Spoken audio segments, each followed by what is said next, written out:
(2021년) 세계영화주간 하나의 세계 다양한 삶. 안녕하세요. 요조 임경선의 사사로운 토크에 함께하게 된 작가 임경선입니다. 안녕하세요. 뮤지션이자 작가 요조라고 합니다. 한국국제교류재단 창립 30주년 기념으로 추진되는 2021 KF 세계영화주간 하나의 세계 다양한 삶이라는 슬로건으로 30여 개국의 명작 영화를 만나보실 수 있는데요. 특히 올해의 KF 세계영화주간은 온오프라인에서 동시에 열리는 영화축제로 진행될 예정이라고 합니다. 온라인에서는 6월 18일부터 7월 1일까지 네이버 TV를 통해서 14편의 작품을 무료로 감상하실 수가 있고요.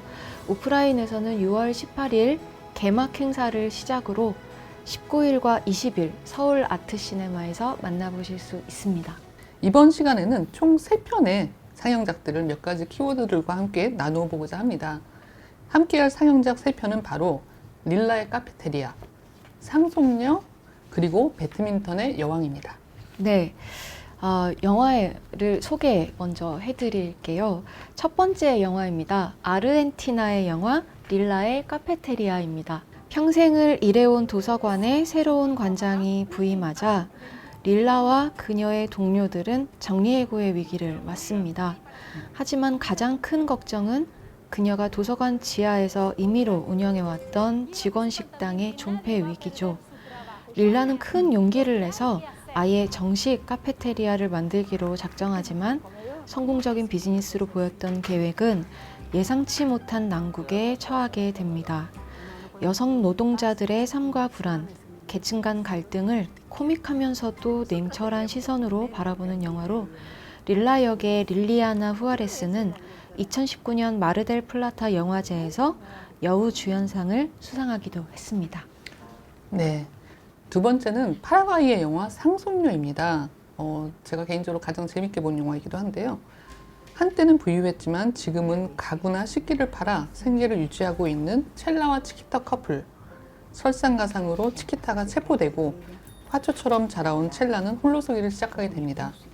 영화 상속녀는 그런 첼라를 따라가며 삶에 찾아온 위기 속에서 새로운 욕망에 눈을 뜨게 된 첼라의 내면을 밀도 있게 그려냅니다. 첼라 역을 연기한 배우 아나 브루는 2018년 베를린 영화제에서 여우주연상을 받으며 파라과이 영화에 대한 새로운 관심을 이끌어내었습니다. 네, 마지막 세 번째 영화 스웨덴 영화입니다. 배드민턴의 여왕입니다. 배드민턴 챔피언으로 승승장구하던 안브리트는 심판의 편파 판정을 참지 못하고 주먹을 휘두르며 선수 생활을 마감합니다. 하루하루 술에 의존하며 살고 있던 집에서 쫓겨날 위기까지 더 이상 떨어질 나락도 없는 안브리트에게 남은 유일한 복수는 억울하게 빼앗긴 우승을 되찾아올 설욕전 뿐입니다. 10분짜리 에피소드 10개로 구성된 인기 TV 시리즈를 하나의 영화로 재탄생시킨 배드민턴의 여왕은 실패와 좌절 앞에 선 한 중년 여성이 진정한 인생의 승리를 찾는 과정을 따뜻한 시선으로 바라보며 공감을 이끌어내었습니다. 네, 이렇게 세 영화인데 이 세 영화의 공통적인 키워드를 꼽는다면 어떤 키워드를 꼽아볼 수 있을까요? 네, 사실 주요 등장인물들이 거의 대부분 여성들이고 또 여성들 간의 여러 가지 관계에 대해서 이야기를 나누고 있는데요. 이 세 영화를 관통하는 세 가지 키워드는 저희가 정리해 보았을 때 우선 중년 여성이라는 점, 젊음이 이제 한번 지나간 중년을 맞이하면서 느끼는 여러 가지 감정들, 그리고 두 번째로는 이제 계급 문제. 계급이라는 것은 이제 경제력과 뭐 여러 가지 자신의 현실적인 문제에 부닥친 어떤 여성들의 삶의 문제를 다루었고요. 그리고 마지막으로 개인적인 욕망에 관련된 화두가 상당히 좀 강렬하게 나오고 있습니다. 네, 저희도 그러면 중년 여성이라서 여기 지금 캐스팅된 건가요? 그런 것 같습니다. 네. 네, 그럼 우리 두 중년 여성들이 우리의 계급과 욕망에 대해서 심도 있는 대화를 네. 한번. 이거 뭐 하루 종일 걸릴 것 같습니다. 네. 네, 그럼 일단 네. 그 첫 번째 영화였죠. 릴라의 카페테리아 얘기부터 나눠볼까 봐요. 네, 좋습니다. 네, 이 영화 어떻게 보셨나요? 이 영화를 보면서 상당히 좀, 뭐 고구마를 많이 먹은 것 같은 그 답답함과 또 한편으로는 아, 내가 릴라였으면 어땠을까? 이것이 최선이었을까? 이제 여러 가지, 원래 만약에 이랬더라면 하는 질문을 제가 원래 스스로한테 하지 않는 성격임에도 불구하고 이 영화를 보면서는 아, 만약에 이렇게 했었더라면 뭐가 좀 달라졌을까 하는 어떤 그런, 약간의, 감정이입이 그만큼 된 거겠죠. 네. 맞아요. 그 영화를 보면 이제 주인공 릴라가 있고 그 릴라와 이제 같이 일하는 가깝게 지내는 마르셀라라는 네. 동료가 있고 또 새로 부임한 그 여성 도서관장, 새 네네. 도서관장이 이제 네. 등장을 하는데 네. 그냥 아주 딱 간단하게 봐서는 릴라의 마음에 이제 이입을 하기 쉬워서 그렇죠. 릴라가 약간 1인칭 주인공처럼 네, 맞아요. 나와서. 네. 그렇긴 한데 또 조금만 이제 시야를 넓혀서 보면 마르셀라의 입장도 좀 생각해 충분히 이해가 되는 부분도 봐야 있고. 되고 또 도서관장의 입장도 네. 좀 고려를 해봐야 되지 않나 싶은 생각도 드는 그런 네. 영화였습니다. 사실은 그 릴라, 마르셀라, 도서관장 이 세 명의 여성이 각각 어떤 대립되는 지점에 딱딱 이 배치가 돼 있는데 그래서 뭐 이 사람으로 인해서 이 사람이 손해를 보고 이렇게 서로 약간 상처를 주는 구도로 잡혀 있기도 해요. 근데 그런데 자세히 좀 살펴보면은 이게 이 사람들이 의도적으로 그랬다라기보다도 어떤 구조에 의해서 서로가 서로를 뭐 배척하거나 뭔가 좀 방해하거나 좀 상처 입힐 수밖에 없는 그런 상황으로 몰고 가는 네. 이제 그런 부분이 저는 이 영화에 약간 그 우리가 좀 주안점을 두어야 할 지점이 아닌가 이런 생각을 했습니다. 사실 그 전 도서관장 캐릭터를 보면서 약간 내가 좀 저렇지 않나 생각을 약간 했는데 그 왜 앞뒤 말이 다르잖아요. 이렇게 그 도서관 많이 다르지. 기존 직원들 앞에서는 나는 당신들을 굉장히 존중하고 당신들이 원래 하던 일을 잘 할 수 있게끔 도와주고 뭐 이제 이럴 것이다라고 말을 하지만 또 뒤돌아서서는 자기의 대외적인 어떤 뭐랄까 입장이랄지 대외적으로 또 성과를 보여줘야 되기도 하고 또 나름대로의 또 출세 코스를 밟아야 되기도 하기 때문에 뱉었던 말 앞에서 이제 좋은 상사이길 원했던 마음과 전혀 다른 얘기를 또 다음에 할 수 있는 거죠. 어떻게 보면은.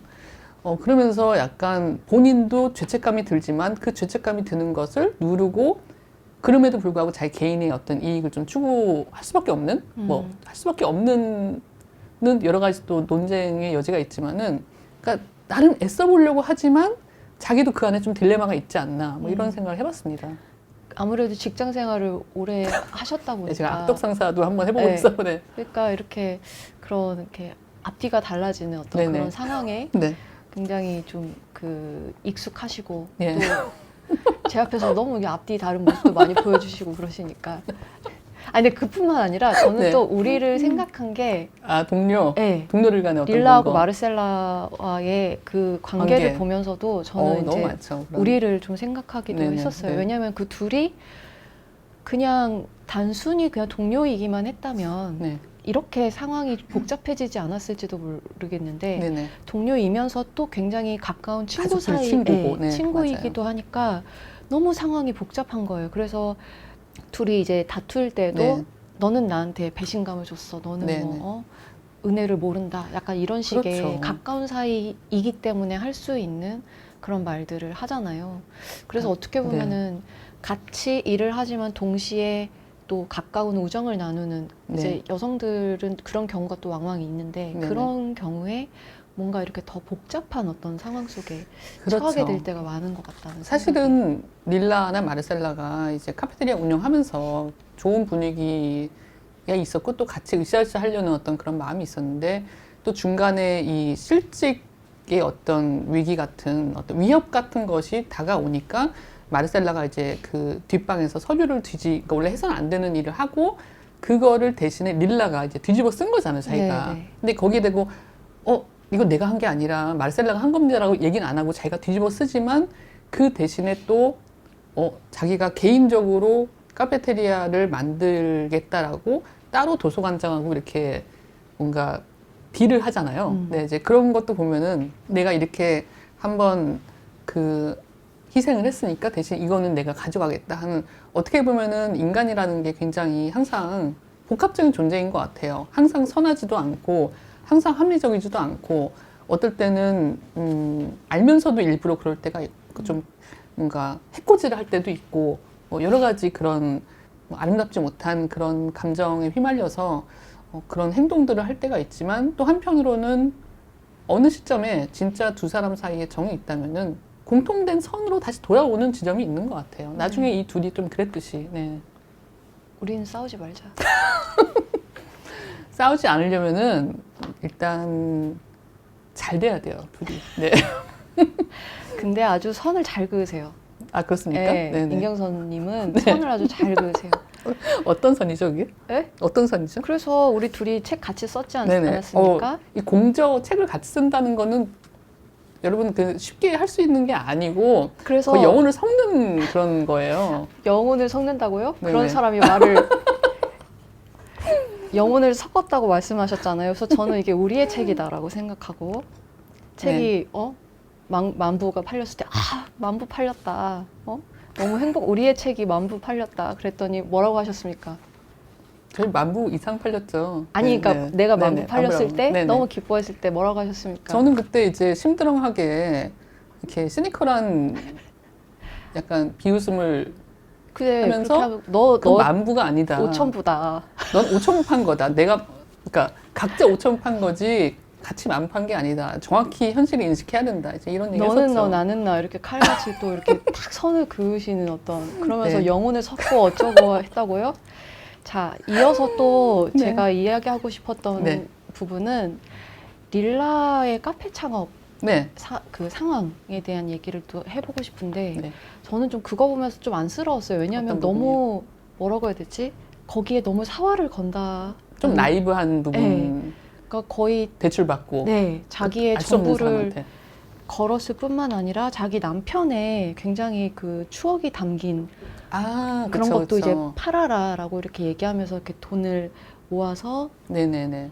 그 카페테리아에 완전히 어떻게 보면 올인을 그쵸. 하는 건데 저는 그 남편 물건 이렇게 한 거는 사실은 거의 기억이 안 남았고, 오히려 거기 그 카페테리아 비딩에 참여하려면은 퇴사를 먼저 하고. 네, 맞아요. 저는 그게 너무나, 예를 들어서 다른 회사로 전직해서 갈 때 보통은 다른 회사 되는 거 알아본 다음에 이렇게 옮기잖아요, 일반 직장인들이. 그런데 이건 그냥 아예 다 그만두고 이제 아무것도 없는 상태에서 새 직장 구하는 어떤 그 맞아요. 모험이나 다름없는. 네. 그러니까 카페를 창업할 때뿐만 아니라 나중에 상황이 안 좋아졌을 때에도 그러면 퇴사를 해서 입찰에 참여하자. 약간 이런 태도 같은 것들이 너무 저러다 잘 안 되면 어쩌려고 저러지? 약간 이런 이렇게 보면은 릴라와 마르셀라의 어떤 캐릭터의 차이도 있는데요. 릴라는 기본적으로 사람을 좀 잘 믿는 타입이죠.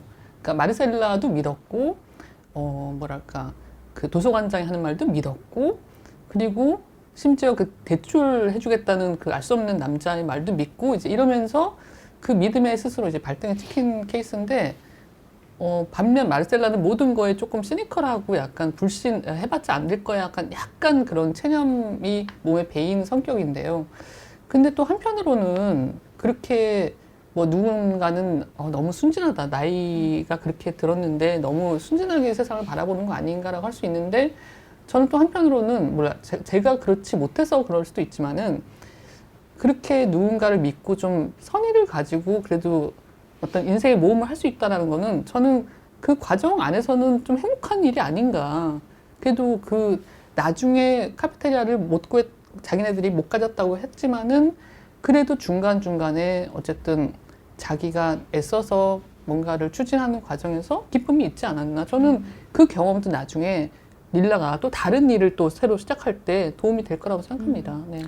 맞아요. 그러니까 경선님은 약간 뭔가 이렇게 자기의 전부를 거는 것에 굉장히 의미를 두시잖아요.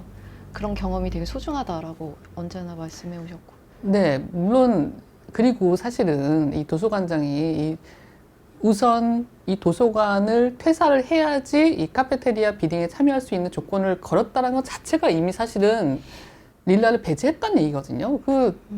웬만큼 이제 알잖아요. 근데 그거조차도 약간 의심을 하지 않았다라는 게 진짜 저는 그 보면서 너무 막 속 터지고 그러는데 그래도 모르겠어요. 저는 릴라 같은 사람은 어쨌든 끝끝내 지금 이 영화가 좀 특별한 이유는 끝이 너무 보편적인 해피엔딩으로 끝나지 않았다는 점이거든요.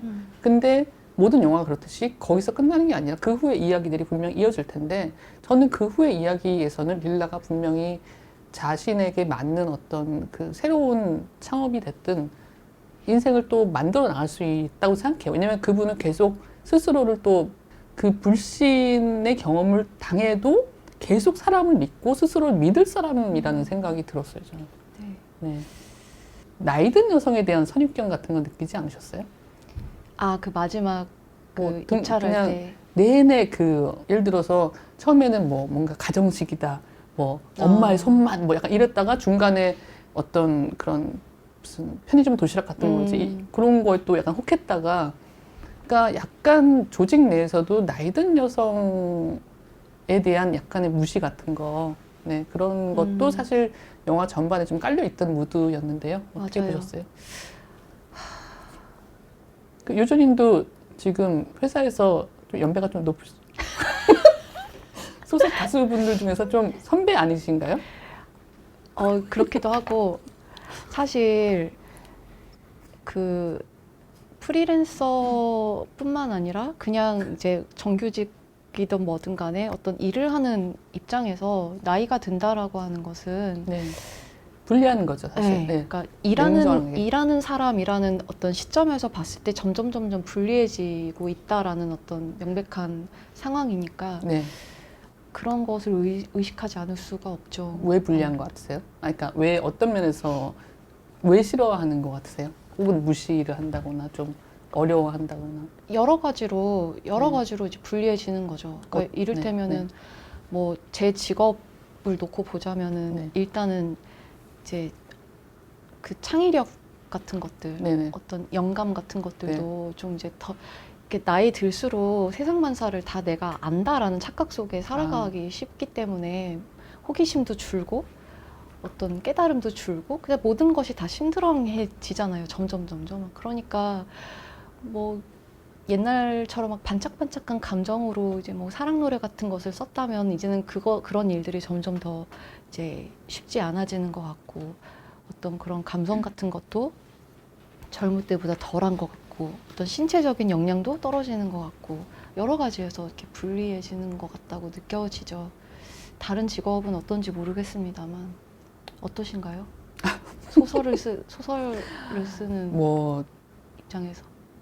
저는 그 회사원과 이제 프리랜서 다 경험을 했지만은 일단 나이를 들면은 사람들이 싫어해요. 사람들이 싫어하고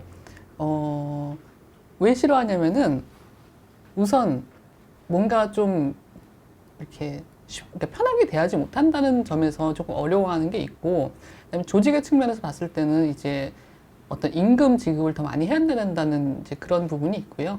그리고 뭐랄까 나이 든 직원 같은 경우에는 이제 쉽게 좀 다루지 못한다라는 어떤 선입견이 가장 있고, 그리고 이제 구체적으로는 좀 유연하게 변화에 대응하거나 어떤 그런 것을 못하고 항상 좀 불평불만이 많다. 그래서 젊은 세대를 더 이제 지원을 하고 이제 나이 많은 사람들은 퇴장을 해줘야 된다라는 게 기본적인 어떤 조직의 공통된 어떤 관점이에요. 지금은 이제 예전에는 그 나이가 많은 사람들은 지혜로운 사람이고 그분들이 지혜를 전수해왔던 그런 역할을 했지만 요새는 안 그렇잖아요. 다른 어떤 툴들이 많기 때문에 그 나이 든 사람이 지혜를 전수해 준다기보다도 오히려 어떤 변화를 가로막는 세력으로 이렇게 인식이 되는 경우가 많은 것 같아요. 두 번째 영화 우리 경선님이 아주 재미있게 보셨다고 했던 상속녀입니다. 파라과이의 영화였지요. 그 영화 어떻게 보셨나요? 네, 우선 그 영화 제목을 보고 굉장한 무슨 대저택이 나오는 건가? 약간 뭔가 좀 좀 뭔가 부티나는 그런 분위기가 나오는 걸까? 약간 이런 생각을 했었는데 또 물론 그런 부분들도 있고요. 원래 그 주인공 첼라가 이제 소위 말해서 이제 부유한 집안의 이제 외동딸인 것 같은데요. 상속을 받아서 이제 그 좋은 집이나 가구, 집기류 같은 것을 이제 관리를 하고 있는데 이제 그 상속받은 부라는 것은 또 하루아침에 무너질 수가 있는 거죠.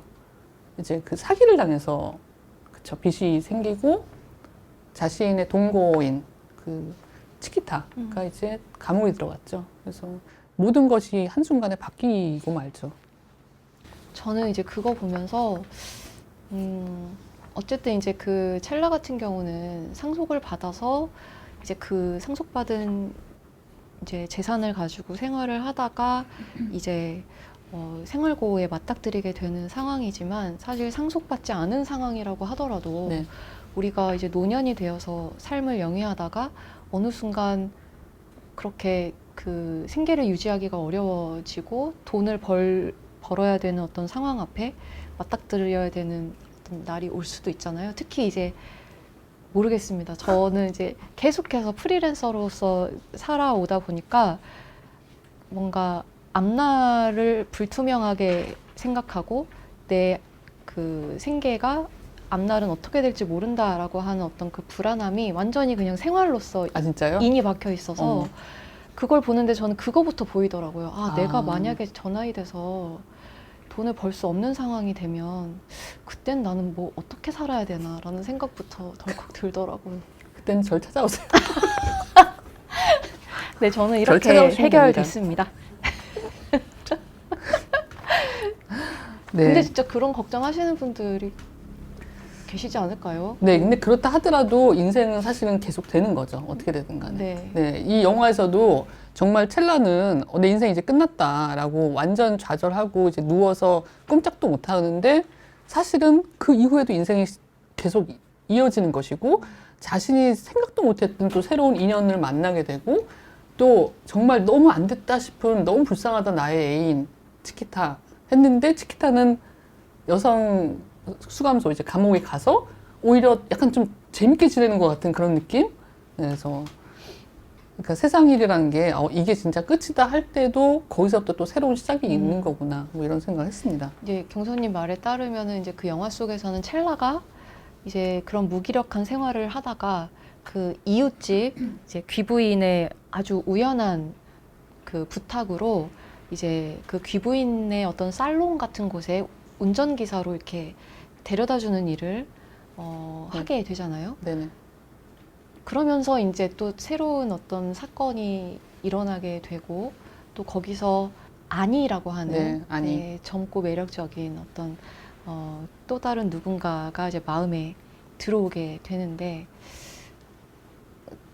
그걸 보면서도 이제 그 중년 여성의 어떤 욕망에 네, 대해서 생각해 보게 됩니다. 그렇죠. 이게 사실은 첼라는 굉장히 곱게 자란 어떤 사실 중상층 여성, 상류층 여성이었고, 그녀한테 있어서 사실은 치키타하고 사는 것도 어떻게 보면 기성 이제 틀에서 조금 벗어난 어떤 모험이었는데, 그 첼라가 이제 치키타를 면회 가서 이제 굉장히 좀 깜짝 놀라는 장면을 보는데요. 그 치키타를 그러니까 자신의 파트너인 치키타를 짝사랑하는 다른 여성 죄수가 이제 등장합니다. 그래서 기억나세요? 이렇게 막 네, 네. 치키타 어디 있어? 빨리 나와 이러면서 떼끼에로 떼하고 막 난리 났어요. 막 너무 막 사랑한다고 막 고래고래 원래 우리 누구 너무 좋아하면은 세상을 향해서 사랑을 외치고 싶어하는 게 우리 마음이거든요. 그게 가장 본능적이고 솔직한 마음인데 이제 그걸 잘 못하죠 현실에서는. 근데 그 감옥에서 사실 잃을 게 없는 사람들의 어떤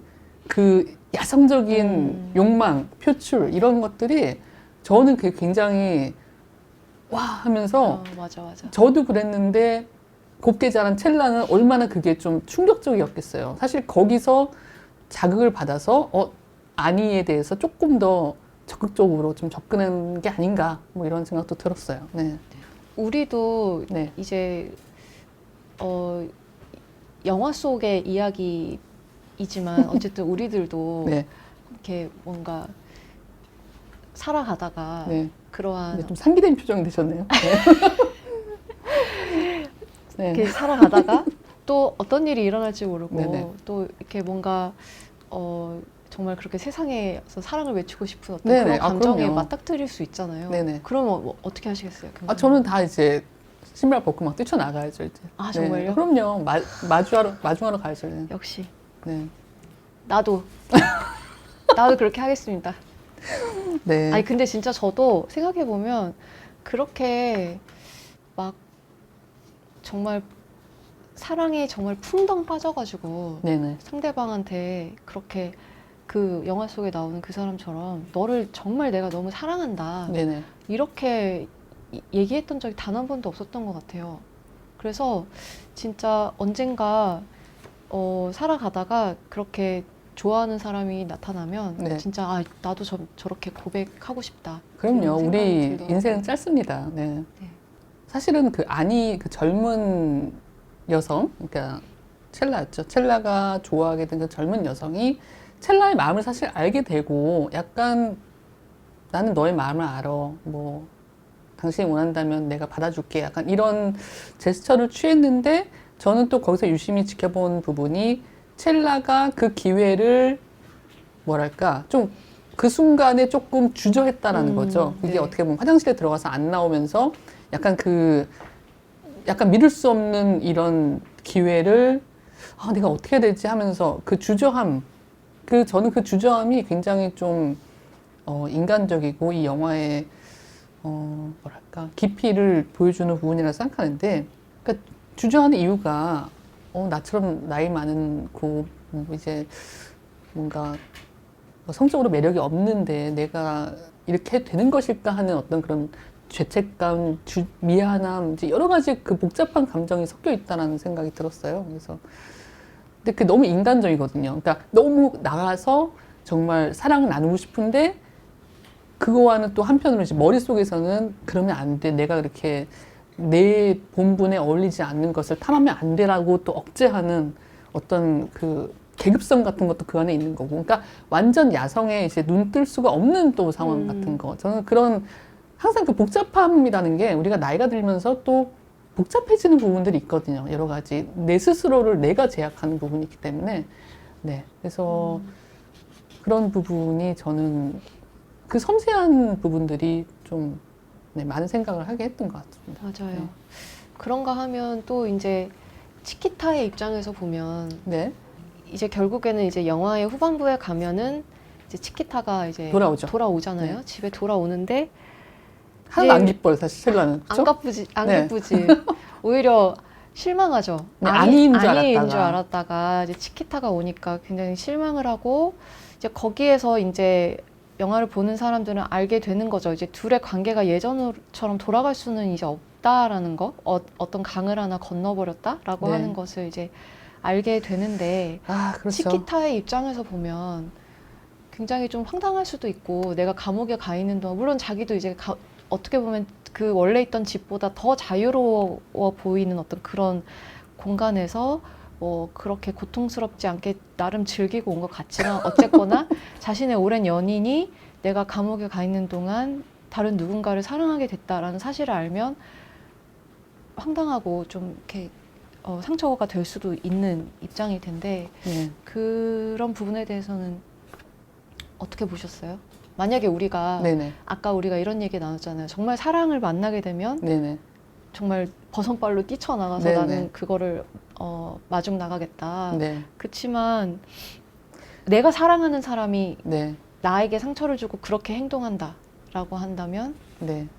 사실 말미에 이제 그 치키타가 운전하던 그 자동차 그리고 이제 아니와의 만남의 어떤 계기가 되었던 그 벤츠 자동차가 이제 없어지죠. 그러니까 첼라가 운전해서 사실 면허증도 약간 애매한 사람인데 운전 막 해서 어딘가로 가버렸다. 이제 이런 상황이 나오는데요.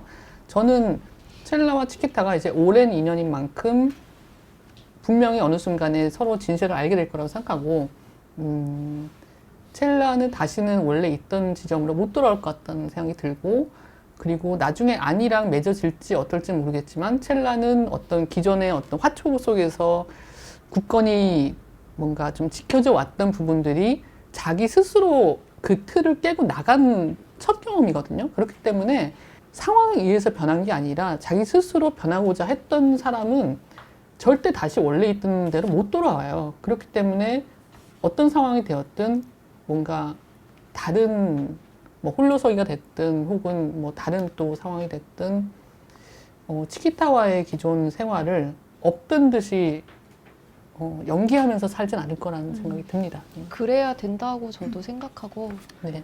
네. 그래서 진짜 이건 굉장히 큰 용기가 필요한 일이라는 생각이 들어요. 그러니까 사랑에 충실해지는 거, 그리고 원래 유지하고 있던 사랑을 기반으로 시작한 관계가 이제 또 다른 사랑이 나타나게 됐을 때 어떤 그 감정에 책임을 지는 일이 굉장히 큰 용기가 필요한 거라는 생각이 들고, 네. 저도 지금 파트너가 있지만 만약에 그 파트너도 진짜 난 사랑하는 사람이 생겼다라고 네네. 얘기해온다면 저는 그 사랑을 응원해 줘야 한다라고 생각해요. 네. 저도 저한테 정말 그런 거대한 사랑이 왔을 때 그 사랑 앞에 나아갈 수 있는 용기가 있었으면 좋겠고, 파트너에게도 그랬으면 좋겠고, 말씀 주신 대로 네. 인생이 너무 짧으니까. 근데 잘 안 되죠, 그게. 네? 잘 안 되잖아요, 근데 그게. 아. 생각을 이렇게 해도 안 되잖아요. 음. 그 첼라처럼 화장실 속에 숨게 되고 내가 할 수 있을까? 그렇죠. 이러면서.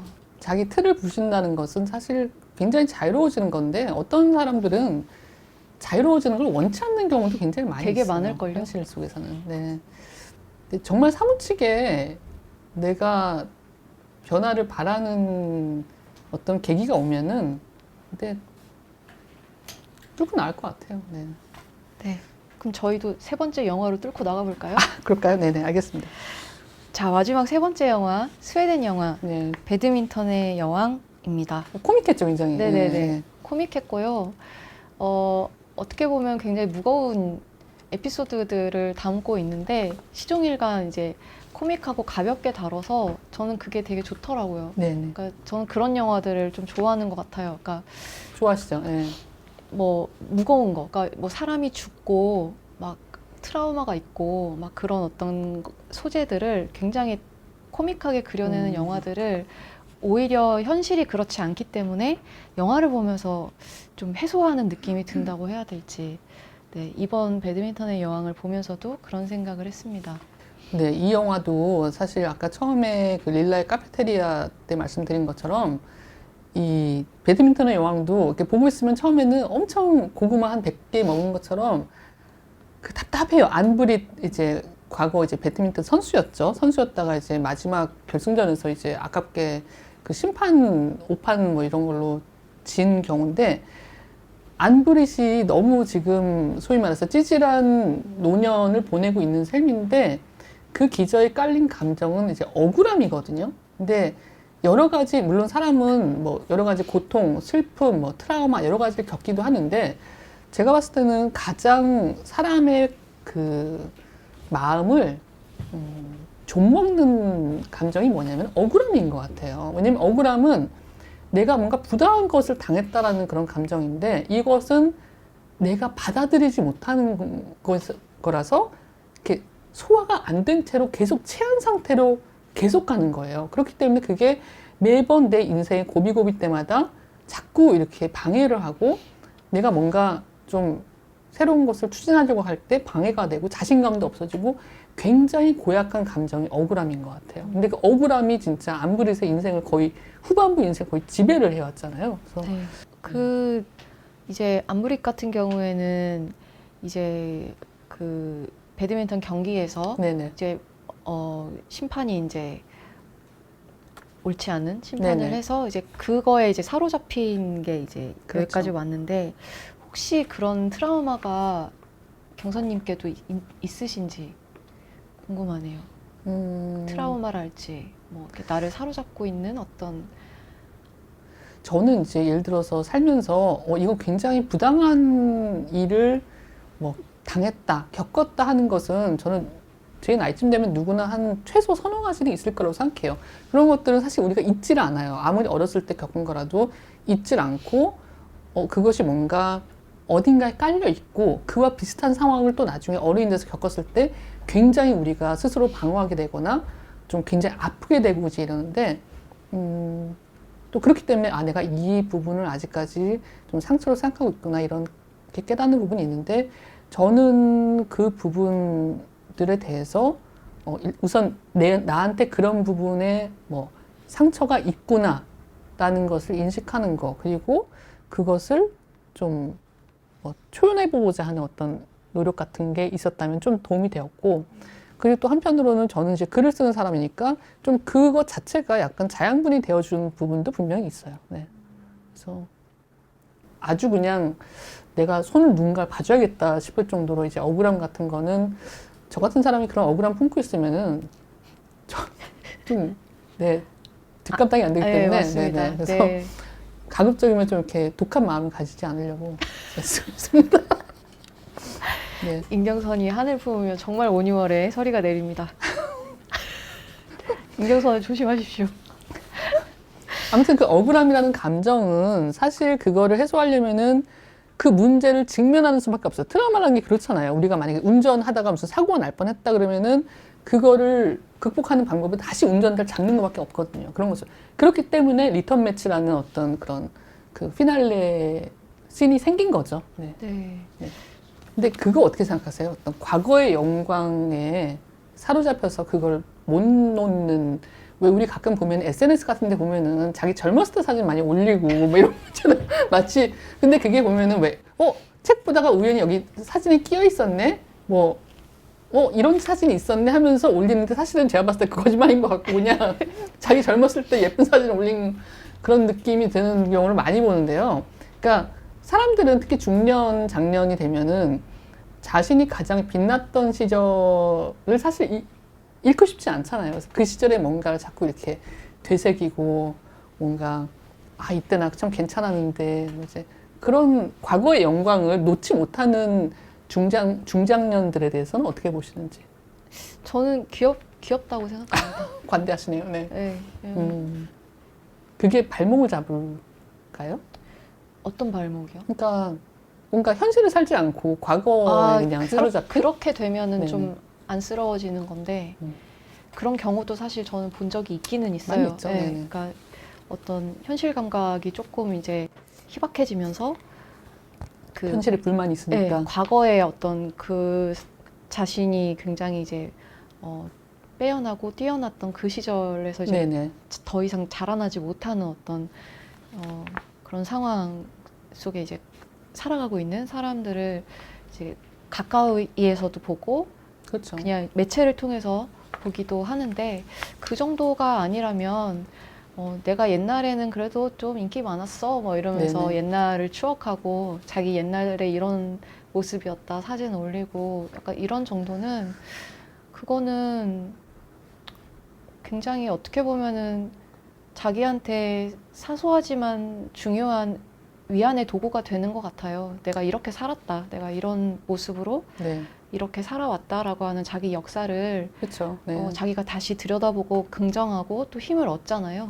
네. 그런 점에서 되게 귀엽다라고 저는 사랑스럽다라고 생각이 듭니다. 거기까지가 딱 사랑스럽고 이제 그 다음에 나는 지금 이렇게 내가 형편없이 살 사람이 아닌데 내가 어쩌다 이렇게 전락이 뭐 망했지? 약간 이러면서 뭔가 자괴감이 들면서 그 자괴감이 자기 스스로의 어떤 문제를 해결하려는 게 아니라 타인을 향한 수동 공격성으로 이제 바뀌면 이제 그때부터 좀 고약해지는 건데 보면은 여기서도 안브릿하고 그 배드민턴 상대 두릴라가 캐릭터가 또 달라요. 그러니까 안브릿은 약간 좀 투덜이과 물론 자기가 억울한 일을 당해서 내가 그것 때문에 그때부터 내 인생이 꼬였어 하면서 툴툴거리는데 두릴라는 사실은 승자였단 말이에요. 하지만 지금 보면은 도찐개찐 사는 거 찌질해요. 네, 찌질하고 뭐 약간 좀 답 없는 아들들 하나씩 끼고 살고 있고 그런데 저는 그 두릴라가 참 멋지다고 생각했던 게 이미 끝난 게임이고 자기는 더 이상 거기에 가담할 필요가 없는데도 상대가 굳이 되어주는 거잖아요. 그리고 저는 또다시 그 트라우마의 상황을 안브릿이 직면하고 사실은 안브릿이 거기서 졌기 때문에 이 트라우마가 해소가 된 거거든요. 왜냐면 바닥을 쳤기 때문에 한번. 오히려 안브릿이 이겼으면은 오히려 안브릿이 그 이후의 인생이 더 꼬였을 거예요. 근데 안브릿이 두 번째 이제 리턴 매치에서 졌기 때문에 그 자기를 사로잡고 있던 어떤 뭐 피해의식에서 완전 벗어날 수 있었는데 그때 두릴라가 이제 그 당시엔 졌으니까 이제 암브리스 괴로워하지만은 그녀의 손을 잡고 우리 둘 다 해냈다 하는 식으로 그러니까 암브릿의 재도전을 같이 축하해주는 어떤 그 모습 있죠. 저는 거기 그 모습이 굉장히 좋더라고요. 이건 진짜 분명히 여성 대 여성 간의 어떤 연대의 모습이다. 뭐 이런.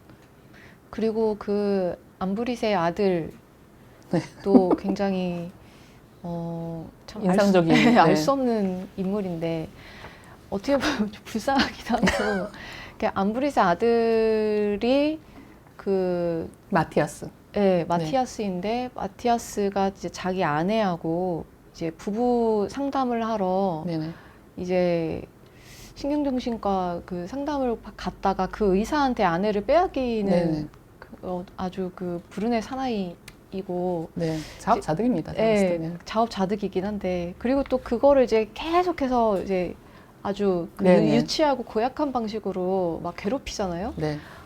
그러면서도 또 한편으로는 우리 엄마가 이렇게 아프니까 우리 엄마를 좀 케어해다오 라고 이제 엄마를 부탁하기도 하고 그래서 또 엄마하고 그 이제 의사하고는 또 굉장히 이제 돈독한 네. 연대를 그렇죠. 맺죠. 그래서 굉장히 이게 뭔가 애증이 섞인 어떤 복잡한 사이인데 사실 그것도 되게 재미있었어요. 어떻게 보면은 부부 관계에 문제가 있어서 상담받으러 갔다가 아내를 빼앗기고 뭐 어찌저찌 하는 게 사실 되게 유쾌한 에피소드는 아닌데 그게 시종일관 되게 장난처럼 이렇게 네. 그려지는 것도 그렇죠. 저는 재밌더라고요. 그리고 그 안브릿의 아들 마티아스가 시종일관 좀 그 문제적인 이제 아들 뭐 좀 찌질한 아들로 나오는데 중간에 이런 대사를 말한 게 있습니다.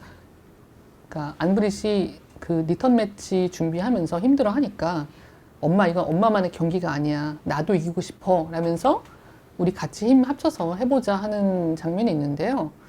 우린 그렇게 보면은 그러니까 자기 인생을 각자가 살아나가는 부분도 있지만은 가까운 사람들이 어떤 새로운 도전을 할 때 그것을 옆에서 지켜보면서 또 맞아요. 도움을 주면서 또 거기서 또 내가 살아갈 힘을 얻는 부분이 있지 않나 이제 그 생각을 많이 해봤습니다. 맞아요. 네. 그런 점에서 두릴라도 마찬가지죠 사실. 네, 네. 암브릿하고 맞아요. 같이 리턴 매치를 함으로 인해서 뭔가 인생을 한번 뒤돌아보면서 또 새롭게 살아갈 수 있는 힘을 얻는다는 측면에서 그런 점에서 우리는 우리 개인으로서 살아가고 있지만 우리가 우리 앞에 이제 놓여져 있는 뭐 역경이나 어떤 어려움들이나 그런 부분들을 이제 헤쳐 나가는 어떤 우리 각자의 모습은 우리를 위한 뿐만이 아니라 우리 주변 사람들을 위하는 어떤 행동이기도 한 것이죠. 그러니까 네. 나는 나를 위해서 고군분투하지만 고군분투하는 나를 지켜보고 있는 다른 사람들에게도 굉장히 큰 맞아요.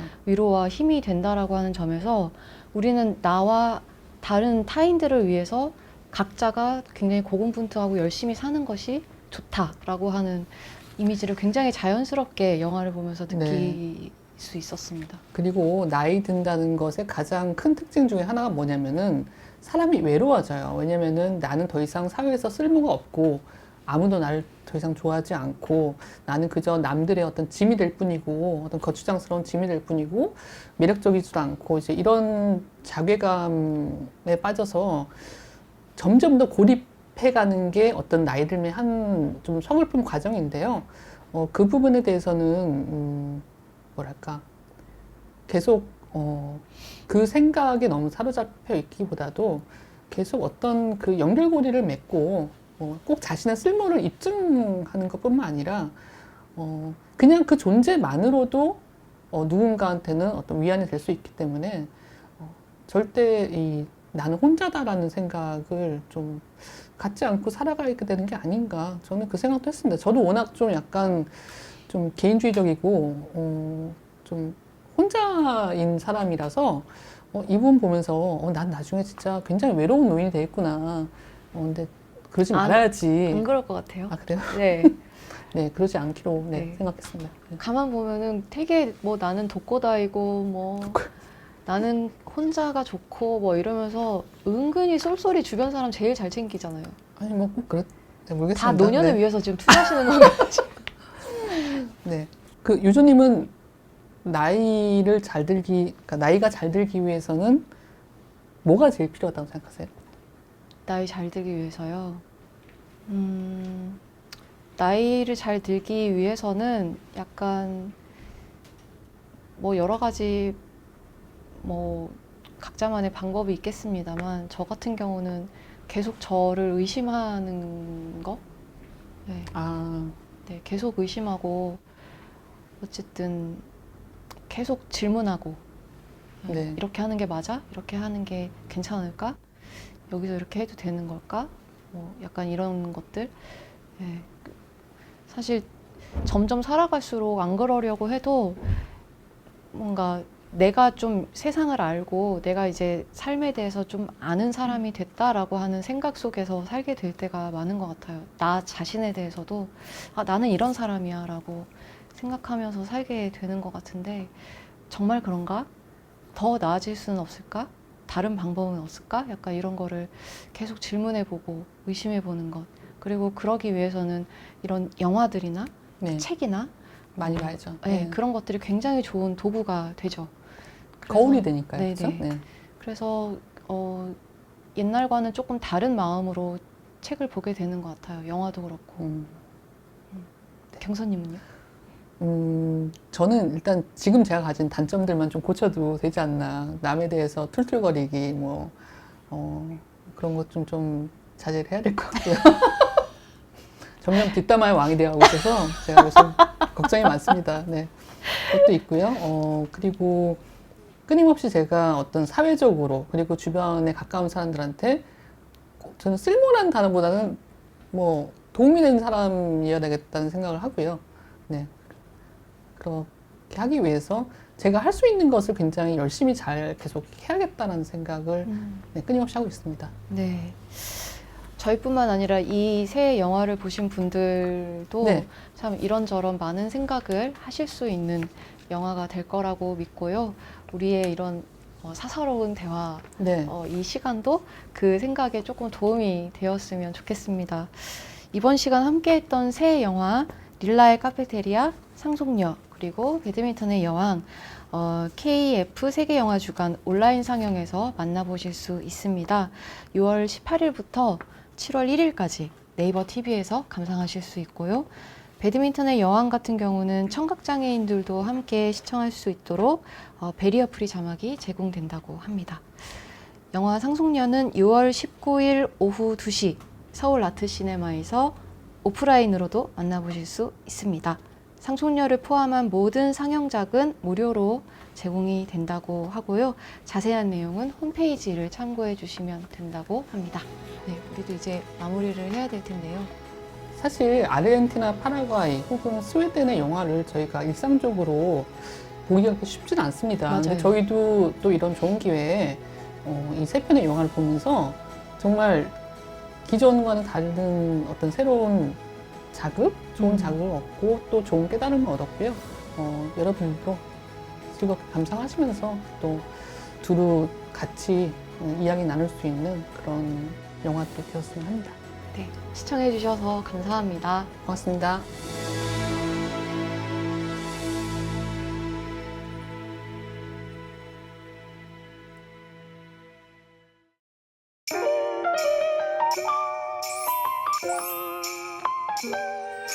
Thank you.